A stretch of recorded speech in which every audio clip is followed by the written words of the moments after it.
गीता जी अध्याय नंबर 4 के श्लोक नंबर 25 से लेकर 31 तक यही कहा है कि कोई ऐसी साधना करता है, कोई केवल देवताओं की पूजा करता है, कोई योग अभ्यास ही करता है, कोई स्वाध्याय करता है, कोई तीक्ष्ण व्रत रखता है, जैसे मुंह पर पट्टी बांध कर नंगे पैरों घूमना, और कोई हवन ही करता रहता है। और इस तरह के सभी अपनी अपनी साधनाओं को मोक्षदायक जानते हैं।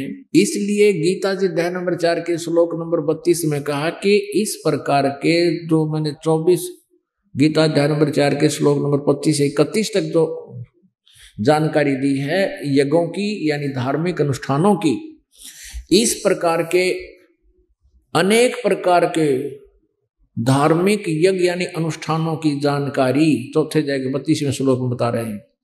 उस ब्रह्मणे मुखे सच्चिदानंद घन ब्रह्म द्वारा दिए गए अपने मुखारविंद से ज्ञानमय कबीर वाणी में सच्चिदानंद घन ब्रह्म की वाणी में विस्तार से कहे गए, और उनको जानने के बाद फिर सब कर्मों से तू मुक्त हो जाएगा। और चौथे अध्याय के 33 में ये कहा है कि दर्व यज्ञ से ज्ञान यज्ञ श्रेष्ठ है।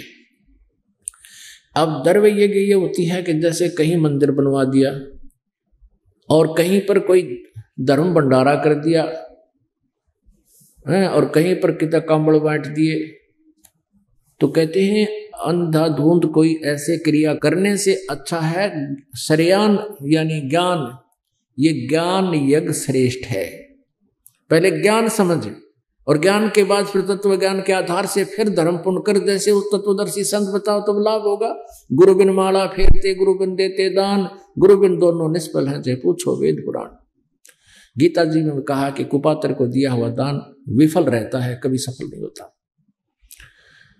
तो गीता जी अध्याय नंबर 4 के श्लोक नंबर 34 में कहा कि उस ज्ञान को चौथे अध्याय के जो 32वें श्लोक में जिस सच्चिदानंद घन ब्रह्म ने जानकारी दी है उसकी न अपनी मुखारविंद से उस ज्ञान को तत्वदर्शी संतों से समझो।